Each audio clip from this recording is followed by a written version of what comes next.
Where did people spend most of their time in the 90s? Listening to the radio? As a result, there was money to be earned there. Where did we spend most of our time in the 2000s? In front of the TV?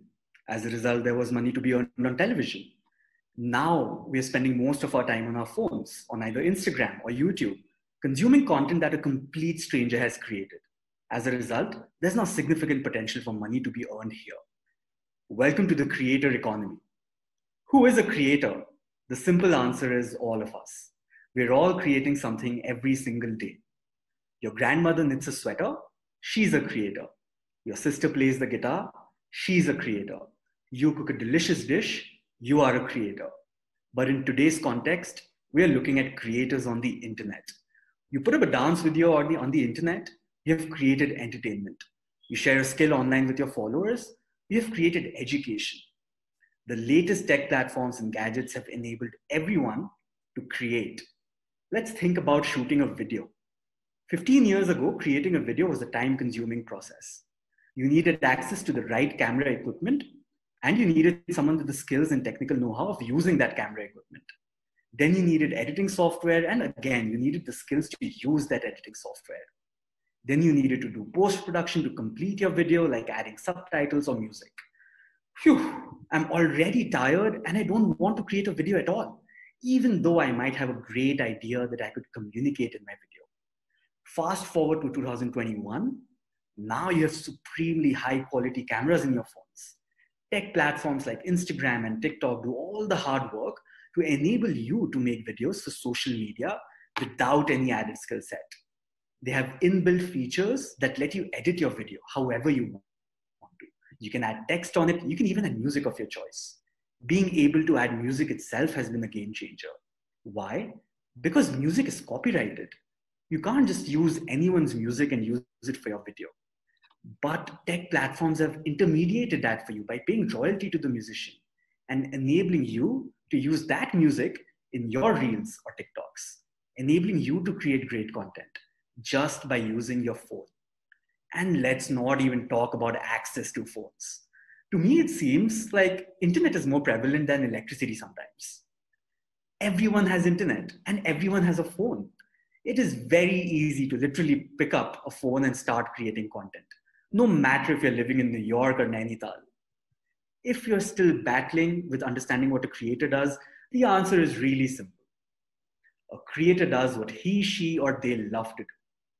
15 years ago, doing what you love to do came with a very low probability of making a livelihood out of it. The creator economy is changing that. Now doing what you love to do comes with a high probability of making a livelihood out of it. Everyone has always been a creator. Being a creator is not a new thing. The only new thing is that only now we are realizing that, hey, we can get paid for it. And more importantly, big tech firms are realizing, hey, we should enable creators to get paid for it. But here's a very important thing about the creator economy. This giant ecosystem will fall apart if we are still dependent on advertising money. If we are dependent on brands to pay money for ads, that money will never reach the long tail of creators. It will be concentrated with only a handful of popular creators, much like it has been for the last 5 years. Think about it. There are 4 stakeholders when it comes to earning money through ads. First, the brand that pays the money. Second, the creator that gets paid. Third, the social media platform on which this is happening. And fourth, the audience that is being advertised to.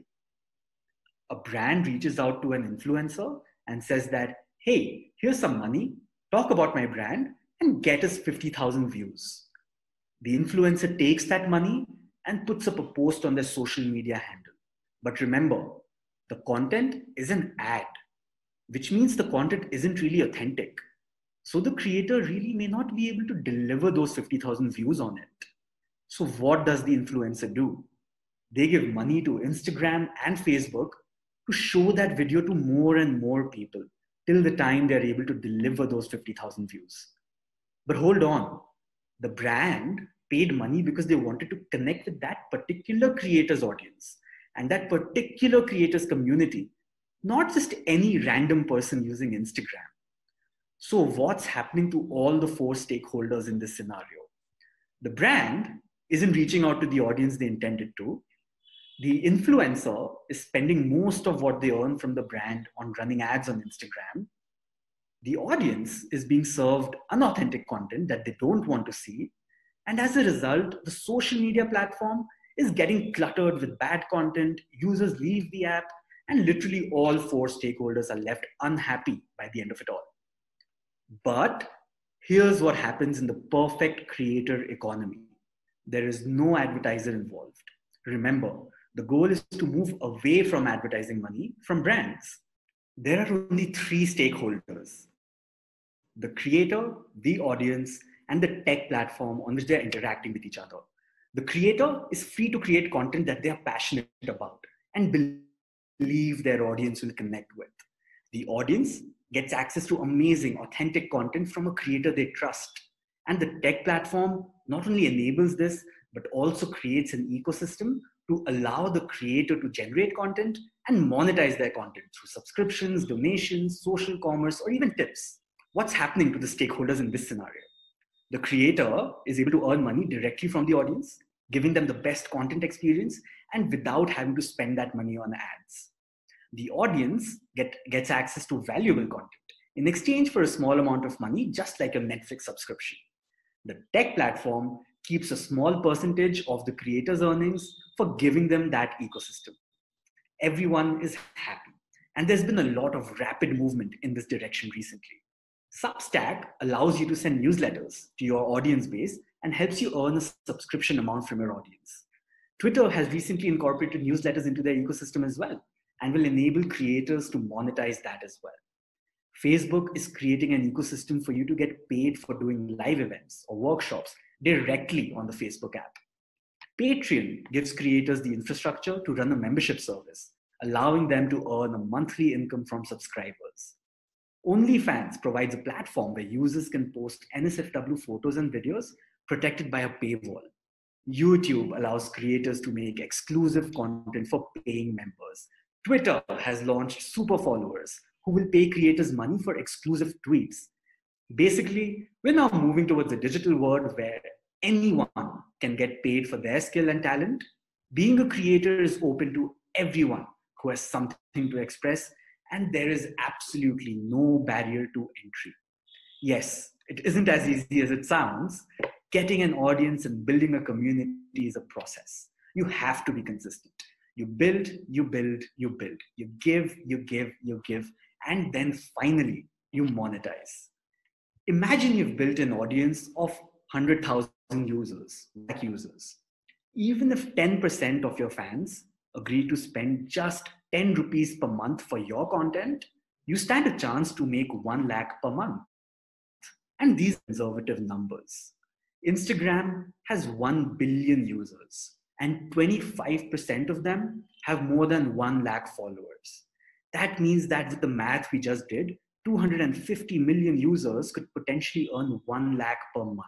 Once again, these are conservative numbers. But there is only one thing which can enable all of this: the shift from paying for attention to paying for good content. Like I've said before, it all falls flat if we are still dependent on advertising money. Advertising money gets concentrated in a few hands, but the creator economy democratizes everything. Does this democratization mean that there's going to be incessant feed of content in the future? No, not the future.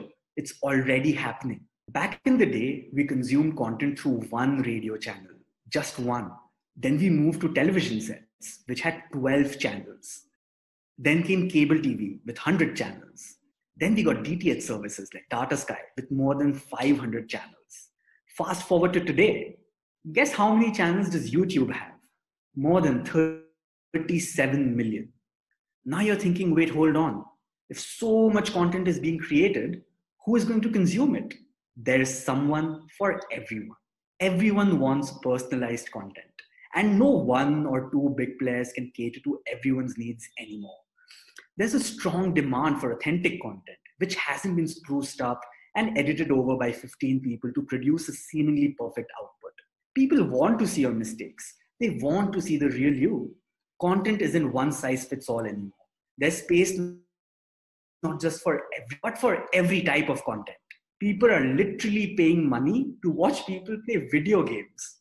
Are some people critical of the creator economy? Of course. Critics often say that content created on the internet has no repeat value, and hence it cannot scale like traditional media elements like movies, TV shows, and music. You can listen to your favorite song every day, but you can't consume the same podcast episode every day. You can binge on your favorite TV show repeatedly, but you can't consume the same Instagram video every day. You can watch the same movie again, but you can't consume the same YouTube video again. But why do you need users to watch your content again if you're anyway creating new content every single day? Let's compare this with traditional media elements. A production house makes 2 or 3 movies each year. A TV show releases 10 episodes each year. A musician releases 15 songs once every 2 years. Whereas a content creator releases content every single day. When you create in scale, you don't need people to watch it in scale.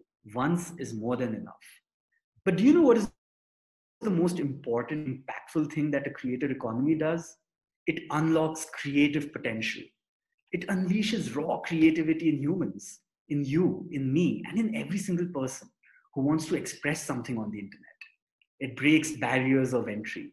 It democratizes not only content creation, but also content distribution.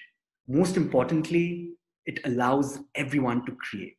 So when you ask a kid or a teenager what they want to do when they grow up, and they say something on the lines of, I want to be a content creator, I want to be a YouTuber, I want to be an influencer, it's no more an eyebrow raising answer. It's no more an answer which makes you cringe. It is perhaps going to be the most popular answer amongst children in the next few years. And it needs to be encouraged. It needs to be celebrated. It needs to be cherished. Turning your passion into profession and earning a livelihood from it is a source of great fulfillment. And the creator economy enables that. If all of us support the creator economy, more people will make more money doing more of what they're good at.